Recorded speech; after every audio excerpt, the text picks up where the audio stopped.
এদিকে মুসলমানদের দ্বিতীয় বৃহত্তম ধর্মীয় উৎসব পবিত্র ঈদুল আজহা বা কোরবানির ঈদ, সেই হিসেবে আর মাত্র 3 দিন বাদে পবিত্র কোরবানির ঈদ। ঈদুল আজহার প্রধান আমল কোরবানি। কোরবানি কেবল পশুবধ নয়, ত্যাগের মহান শিক্ষা নিয়ে আমাদের সামনে উপস্থিত হয় কোরবানি। তবে সাধারণ মানুষের কোরবানি নিয়ে খুব একটা মাতামাতি না হলেও তারকাদের কোরবানি নিয়ে উৎসুক মানুষের মধ্যে ব্যাপক আগ্রহ থাকে। এই যেমন সুপারস্টার নায়ক সাকিব খান কি কোরবানি দিচ্ছে, কত টাকার কোরবানি দিচ্ছে ইত্যাদি। তবে এবার আলোচনা সমালোচনা হচ্ছে কোরবানির ঈদে পশুর হাট কাঁপাতে আসা সবচেয়ে বড় গরু সাকিব খানকে নিয়ে। 10 ফুট লম্বা ও উচ্চতা 6 ফুট এবং 1200 কেজি ওজনের এই গরুর দাম 10 লাখ টাকা। ভালোবেসে গরুটির মালিক গরুটির নাম রেখেছে সাকিব খান। এই বিশাল আকৃতির সাকিব খানকে দেখতে প্রতিদিন উৎসুক জনতা ভিড় করছে রামপাল উপজেলার বাগা গ্রামের কামাল এগ্রো খামারে। খামারের সরেজমিনে গিয়ে দেখা যায় উৎসুক জনতার ভিড়। কাছে গেলেই খামারের দেখা মিলবে দেশি বিদেশি বড় বড় আরো অনেক গরু।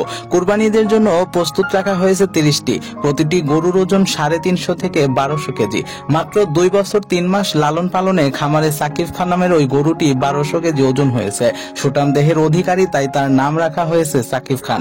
প্রতিদিন 1 থেকে 1,500 টাকার গোখাদ্য খাওয়ানো হয় তাকে।